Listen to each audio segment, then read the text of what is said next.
Praise you, Jesus. Thank you, Jesus. Hallelujah, Jesus. And blessed be the name of the Lord.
Thank you, Jesus. Praise you, Jesus.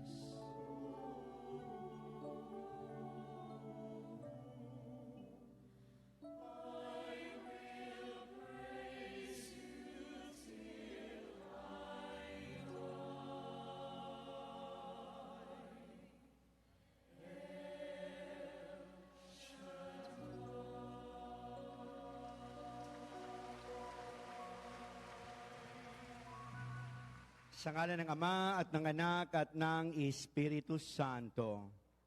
Aming mabuting Ama, nagagalak po ang aming espiritu sa biyayang dulot ninyo sa amin, na kami itinuring ninyong maging mga anak na lubos ninyong minamahal. Kagalakan ng aming puso't kaluluwa ang makarating sa ating pong tipanang ito tuwing Martes. Itinuturing po naming malaking biyaya para sa amin ang aming pagkaparito ngayong gabing ito. Sa aming pagparito, ang pangunahin po naming sadya ay kayo po mismo, aming Ama. Sa iyo po namin nadarama ang tunay na pagmamalasakit at pagmamahal. Sa iyo po naming nadarama ang kapanatagan, kagaangan ng damdamin at ng isipan, gayon ang kagalingan. Kaakibat nito ang tagumpay sa lahat ng bagay. Sa ngalan po ng Panginoong Jesucristo, ay aming sinusuway ang lahat ng gawa ng kaaway at tanging ang dalisay at makapangyarihang Espiritu mo po lamang ang aming pinahihintulutang manaig at maghari sa aming buhay. Matagumpay na pagpapahayag sa ng iyong salita. Matagumpay na himala ng kagalingan sa anumang uri ng sakit at karamdaman. Matagumpay ng pagbabagong buhay sa mga nabubuhay sa kasalanan. At matagumpay sa pag-ahon sa kahirapan ang aming inaasahang magaganap sa gabing ito ng aming pagdulog sa iyo. At ngayon pa lamang ay amin nang inaangkin ang katugunan mo pong nakalaan sa amin sa prayer request o kahilingan na sulat man o hindi. higit naming inaangkin ang mahimalang paggamit ninyo bilang inyong kasangkapan sa aming minamahal na punong lingkod, Brother Mike Zevelarde, na tatayo at mangungusap sa inyong pangalan sa aming kalagitnaan, na tulad ng tinig sa ilang na taglay ang kapangyarihan ng iyong Espiritong Banal. Ito, Panginoon, ang aming samot dalangin sa pangalan ng iyong anak na si Jesus.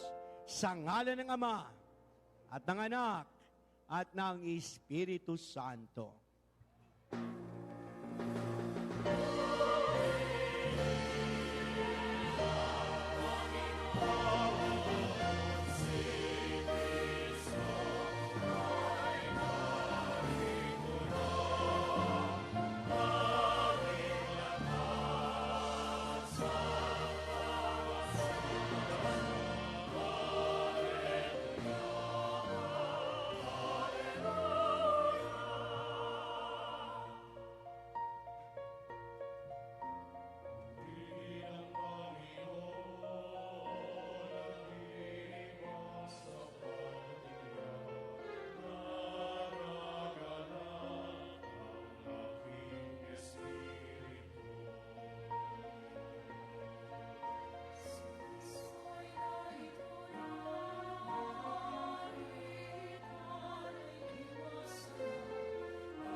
Purihin natin ang malakas na malakas ang ating Panginoon.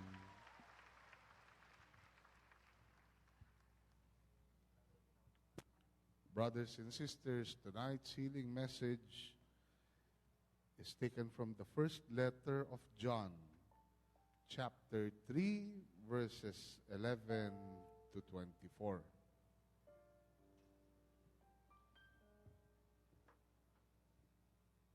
This is the message you heard from the beginning. We should love one another. Do not be like Cain, who belonged to the evil one and murdered his brother. And why did he murder him? Because his own actions were evil, and his brothers were righteous. Do not be surprised, my brothers, if the world hates you. We know that we have passed from death to life because we love our brothers. Anyone who does not love remains in death. Anyone who hates his brother is a murderer. And you know that no murderer has eternal life in him. This is how we know what love is. Jesus Christ laid down his life for us. And we ought to lay down our lives for our brothers.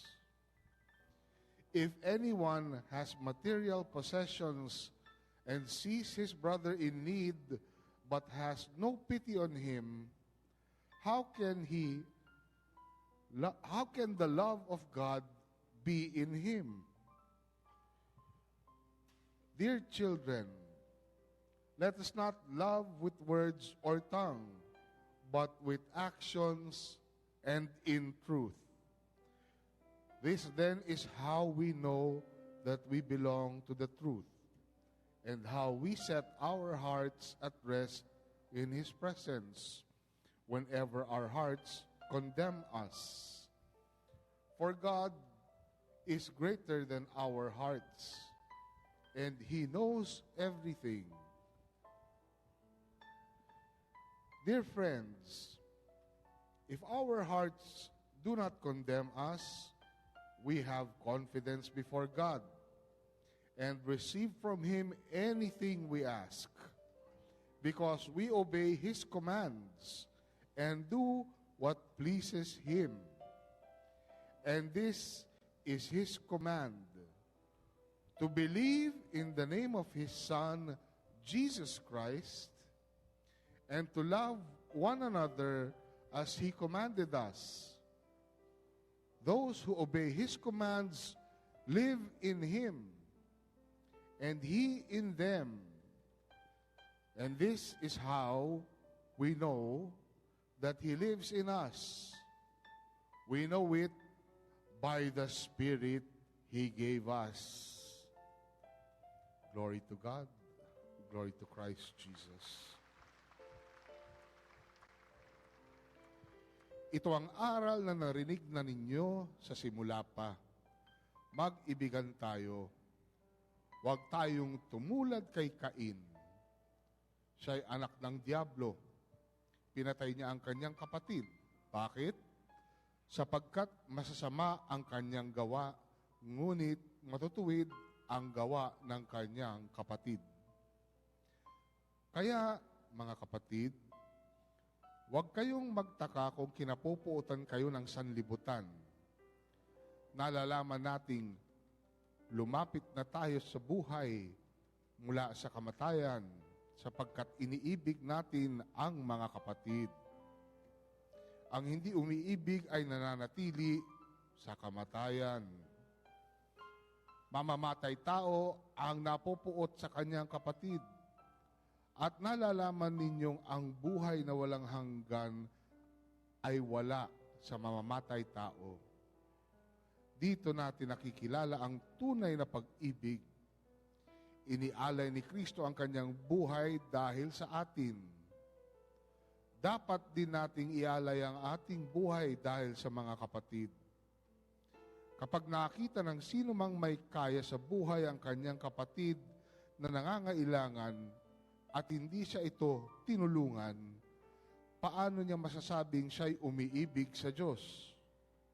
Mga anak, huwag tayong umibig sa pamamagitan ng salita o wika lamang.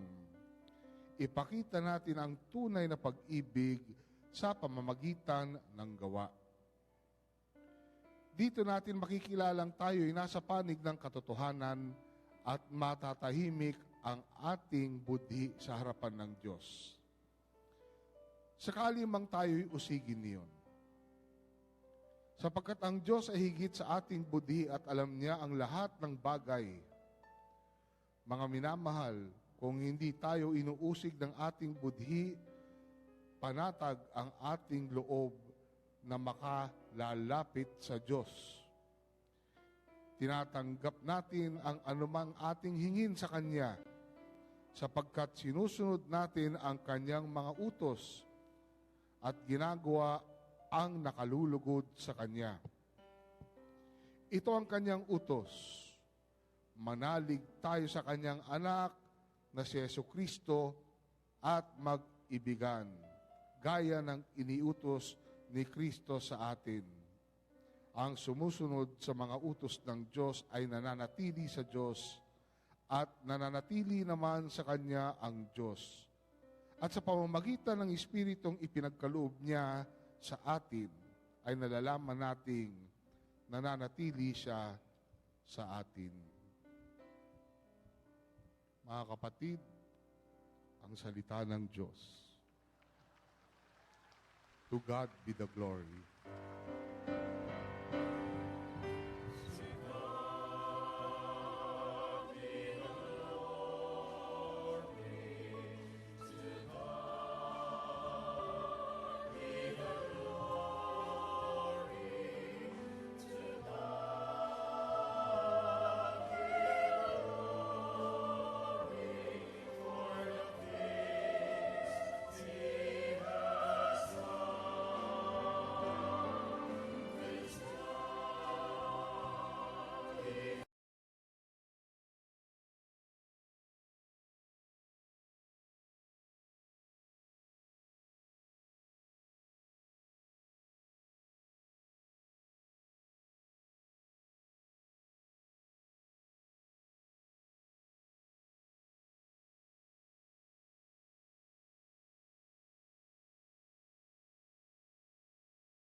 namin ang lahat ng aming kahilingan ngayon sa ngalan ni Jesus. Amen? Amen. Okay. Baba ang mga hawak kamay. At sa bilang kong 3, tas ang kamay.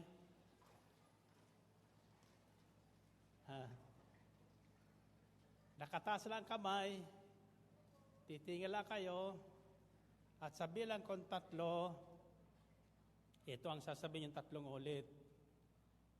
Tinatanggap ko na, tinatanggap ko na, tinatanggap ko na lahat ng kahilingan ko.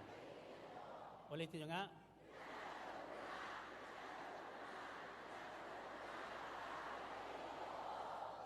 Okay, 1, 2, 3.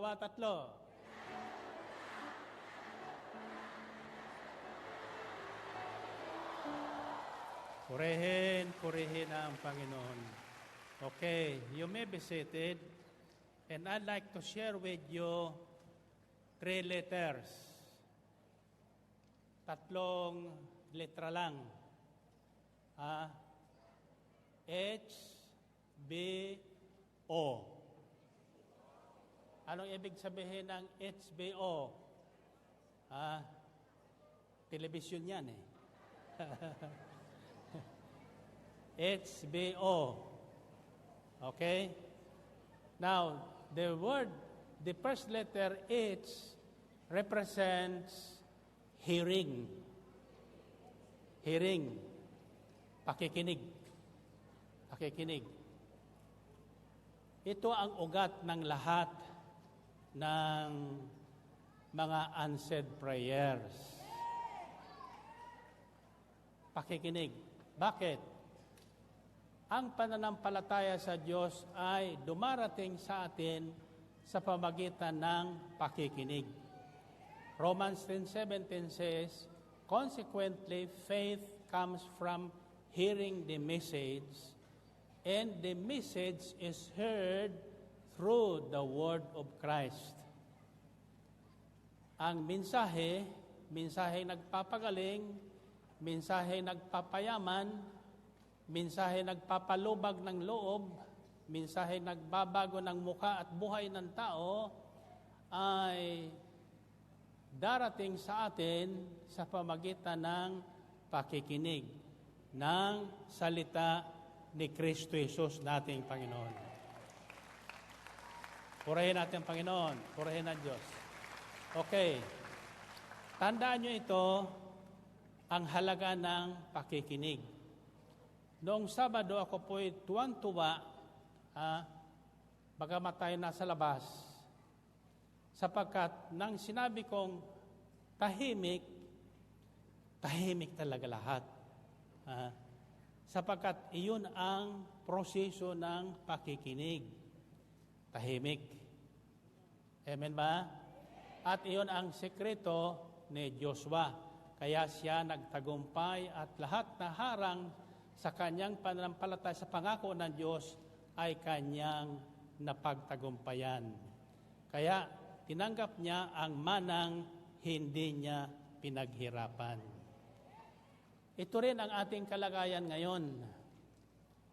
Noong una, ang ating Diyos ay nagsalita, nagpahayag sa pamagitan ng mga propeta. Mga taong pinili niya at kinasihan ng kanyang espiritu, sapagkat noong una ay hindi pa ibinubuhos ng Diyos sa lahat ng tao ang kanyang espiritu. Piling-pili lang. Subalit nang mabinyagan po ang ating Panginoong Jesucristo sa Ilog Jordan, nabuksan ang langit at may tinig, nararinig ang lahat na naroon na nagsasabing, ito ang aking anak na kinalulugdan. Pakinggan niyo siya. In other words, hindi na po propeta ang nangungusap, kundi ang Diyos na mismo sa lahat ng tao. Amen ba? Now, narinig natin sa banal na misa, and to tell you the truth, hindi ko alam ang gospel reading sa banal na misa kanina. Kaya nang marinig ko po ang yung gospel reading, na-connect ako dito sa ating mensahe.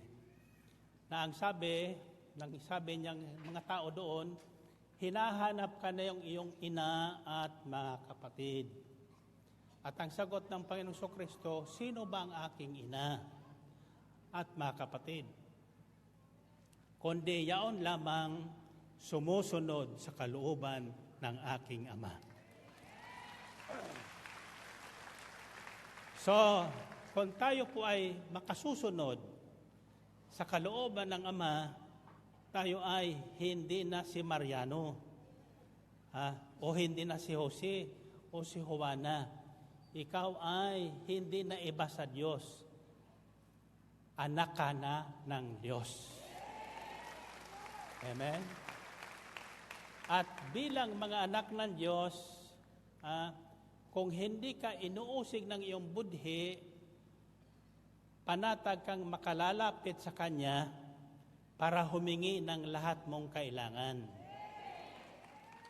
At nakatitya ka naman na tatanggapin mo ang anumang hingin mo sapagkat tatlong bagay ang tanda niyo po dito sa ating mensahe.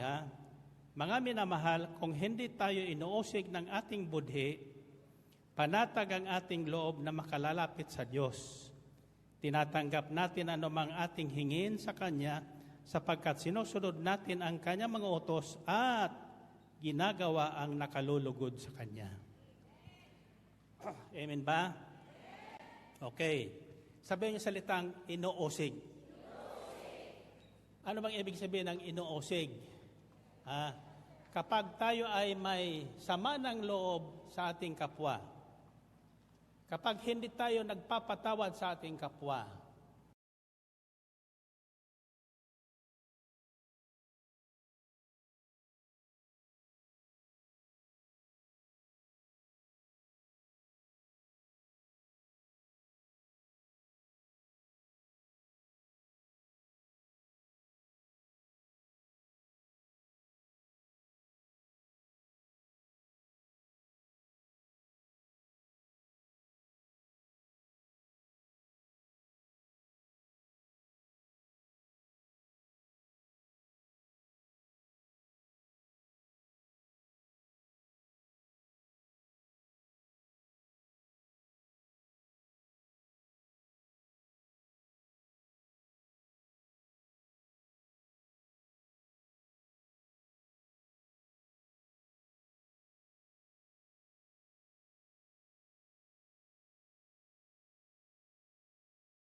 liglig at umaapaw pa.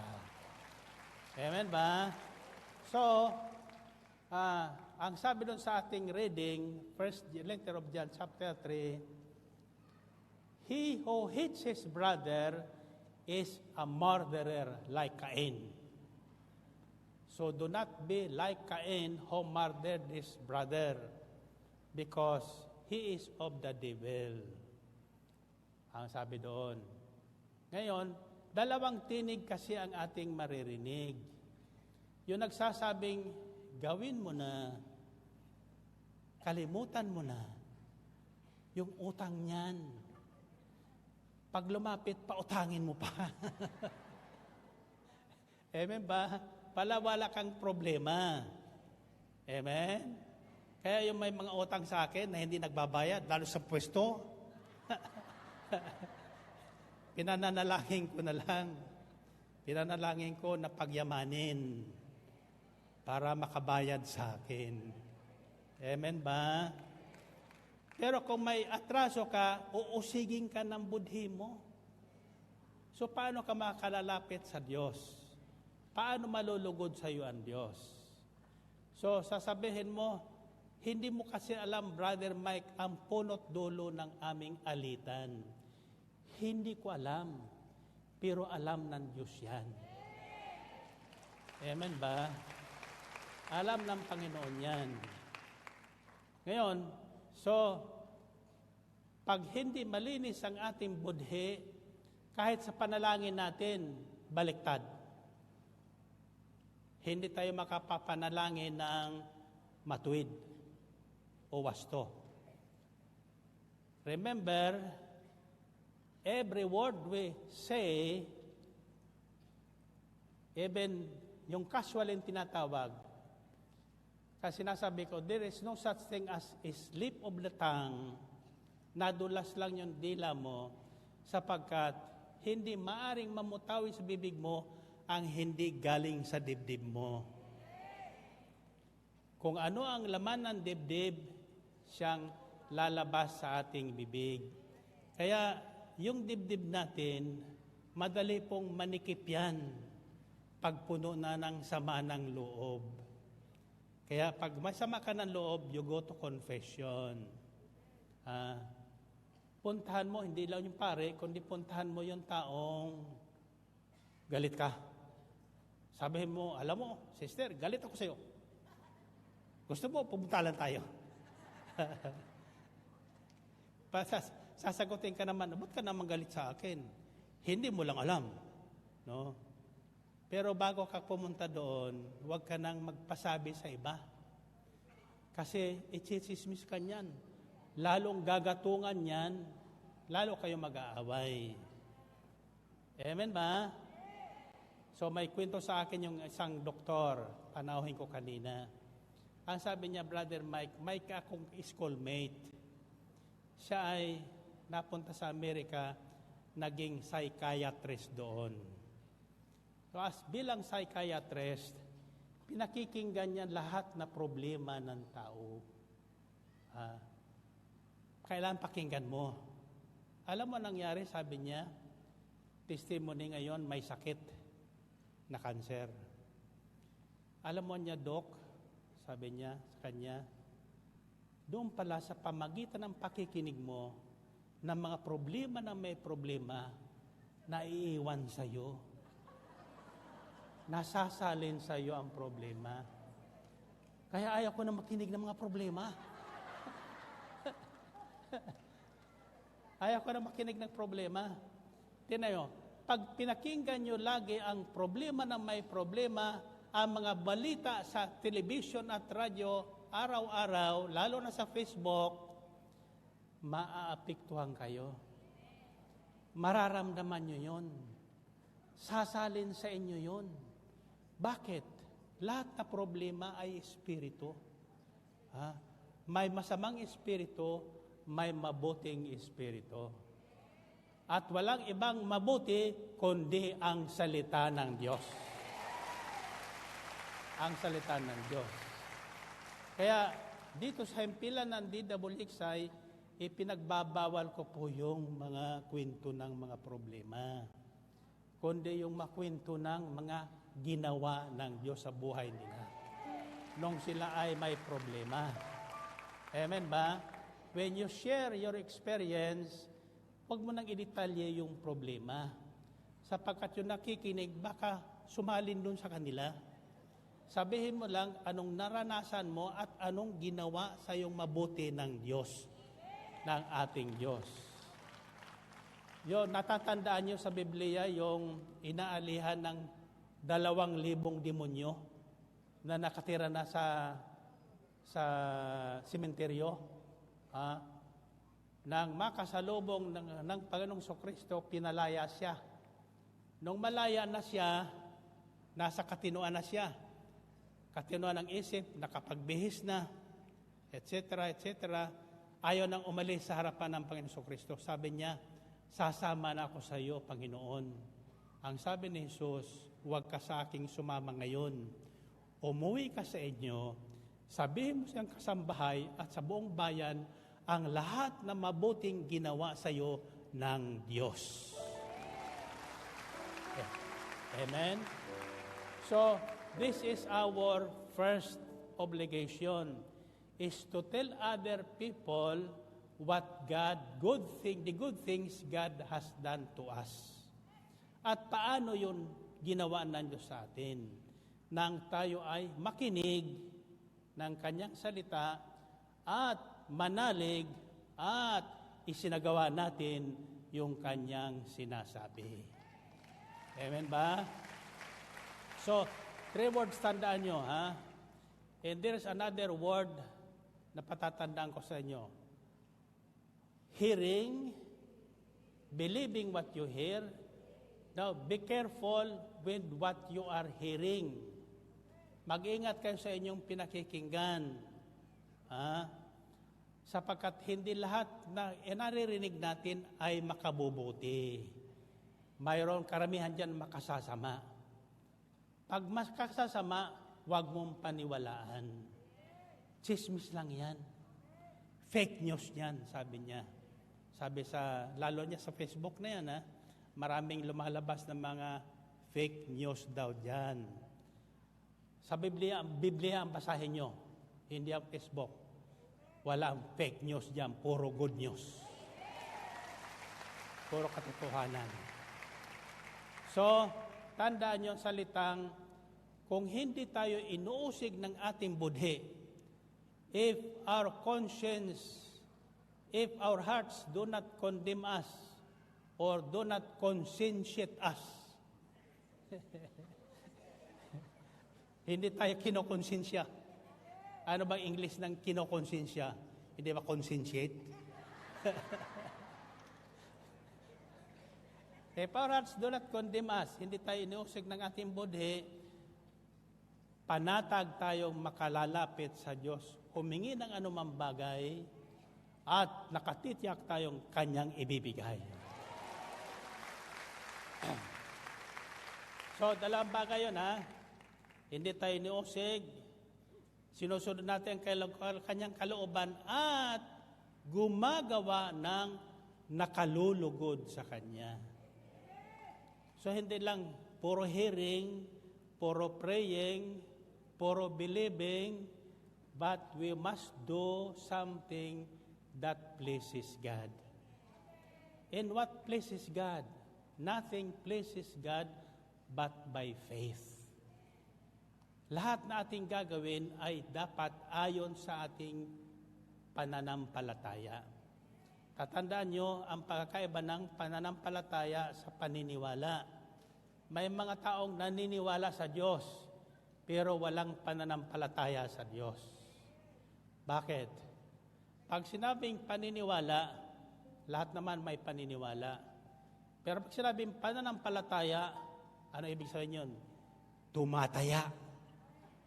Kumbaga sa sugalan, tumataya ka. Tumataya ka.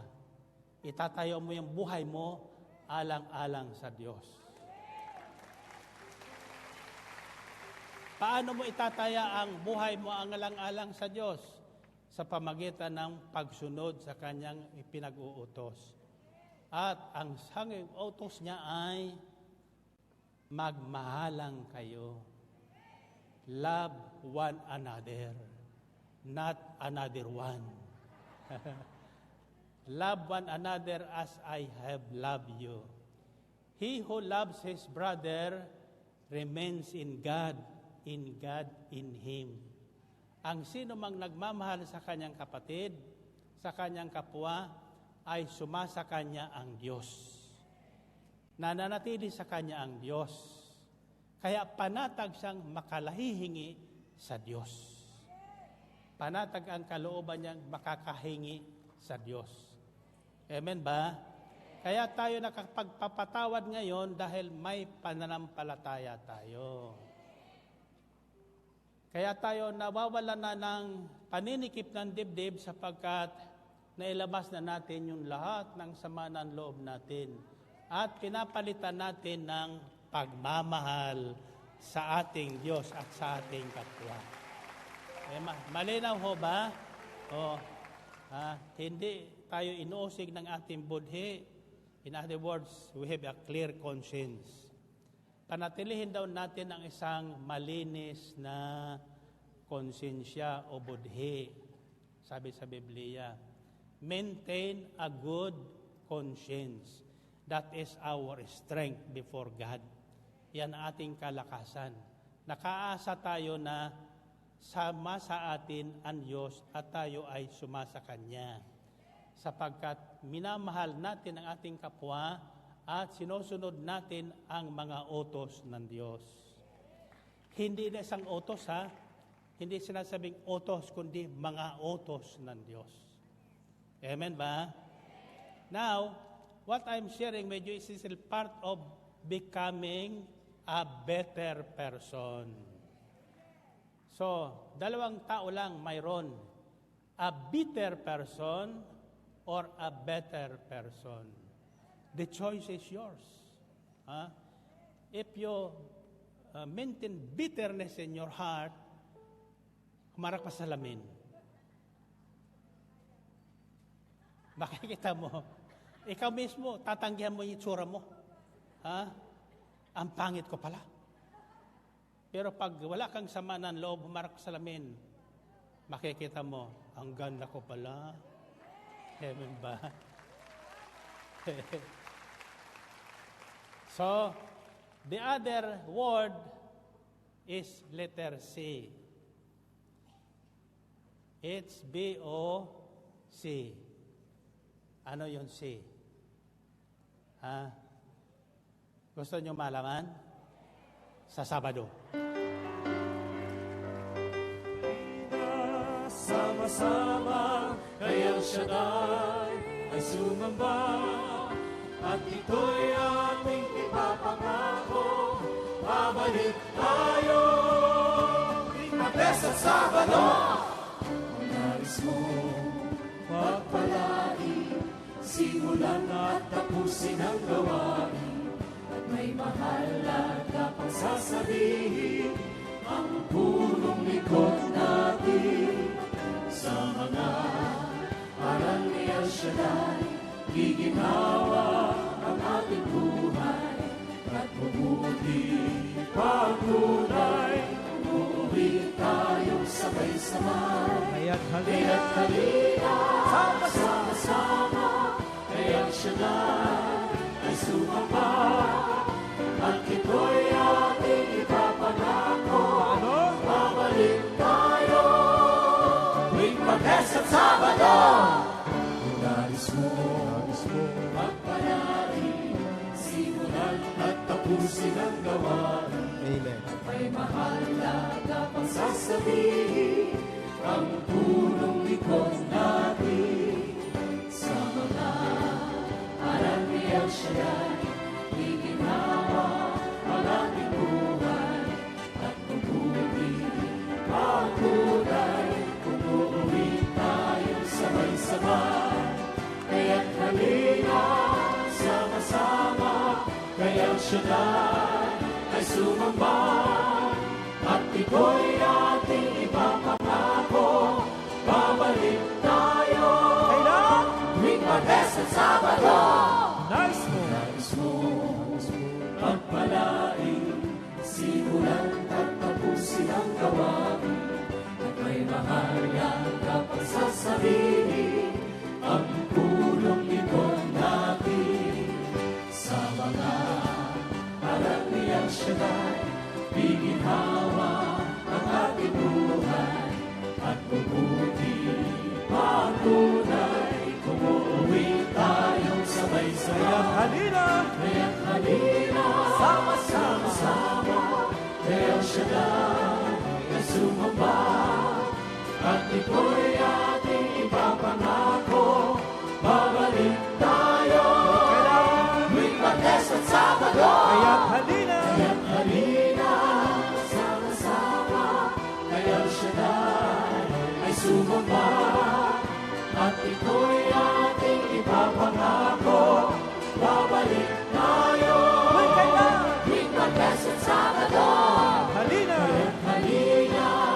sama-sama, kaya siya ay sumamba, at ito'y ating ipapangako, babalik tayo tuwing Martes at Sabado.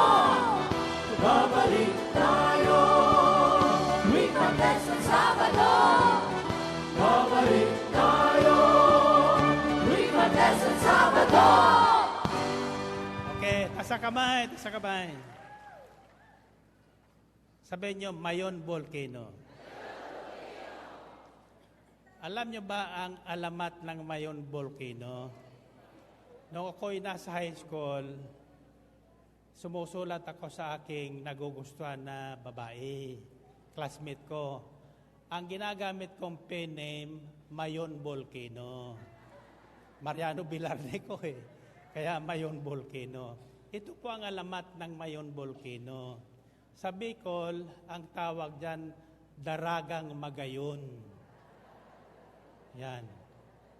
Ang istorya niyan, may isang dalagang maganda sa Bicol, Daragang Magayon.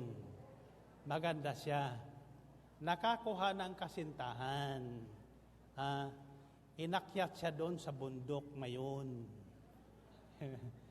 Ngayon, iniwan doon ang kasintahan niya sa tuktok ng Mayon. So, siyempre, nawala na lang bigla, sumama ang loob. Kaya ngayon, pag masama na ang loob, pumuputok ang Mayon. Sumasabog. Isang gabi, nabanakong sa newscast, sabi niya, umaalboroto na naman ang Mayon Volcano. Ang Bulkang Mayon. Pagkatapos sabi niya, namamagana. Sako sasabog yan. Kasi yung dalagang Magayon, hindi makapagpatawa doon sa binatang nag-iwan sa kanya. Kaya every 10 years yan, every 20 years, sumasabog yan sa sama ng loob. Ba? Kaya yung may sama ng loob, iwan nyo na dito. Iwan nyo na dyan sa upuan nyo. At sabihin nyo, diyan ka muna, kung sino umupo dyan sa Sabado, doon ka lumipat. Okay. The message will be, the letter C is about confidence. Confidence. Sabi dito if our hearts do not condemn us, we have confidence before God and receive from Him anything we ask because we obey His commands. If we hear the word of God, believe it continually and do what it says, obey what it says, you will develop confidence in yourself. And confidence is power. May nakita ko advertisement niya kaya binabasa ko yung advertisement sa highway. Dito lang sa Pilipinas, ang daming advertisement niya sa highway, kaya marami nababangga. So, nakalagay doon confidence is power. Now, what is confidence sa Sabado?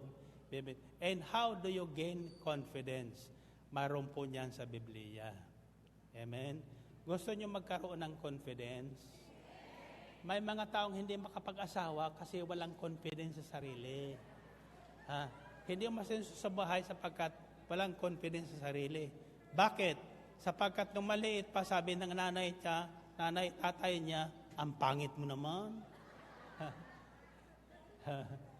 Kaya iingatan niyo sinasabi niyo sa mga bata at sa mga anak niyo. So, dalawa yan, mensahe sa Sabado, The word confidence at yung sinabi ko sa inyong, ano ang pinakamasaklap na nangyari sa buhay ng tao? Alam niyan ba yun? Anong pinakamasaklap sa tingin nyo na nangyayari sa buhay ng tao? Sa Sabado rin yan. Okay, taas sa kamay nyo. Sabihin nyo, Panginoon, salamat po sa mabuting balita na patuloy niyong binabahagi sa amin. Ngayon, nagkakaroon na ako ng mabuting pakiramdam at ng matibay na pananalig sa inyong salita. Alam kong ako ay, pag babae ka sabi mo maganda. Pag lalaki ka masabi mo gwapo. Alam kong ako ay gwapo. Alam kong ako ay mayaman na. Alam kong ako ay magaling na. Kung anong sa paniwalaan nyo, sabihin nyo, mangyayari sa inyo. Amen? O, sa kamay. Ito sasabihin nyo, magaling na, mayaman pa, gwapo pa.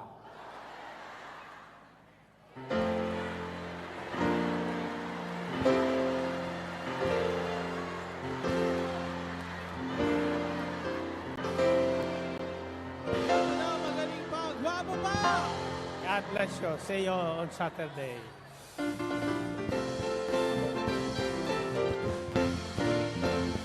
Inangkita ang pananampalataya, panalangin na may talakip na gawa. Asahan mo ang mga hinalang ng tayo madalagan sa kanyang salita.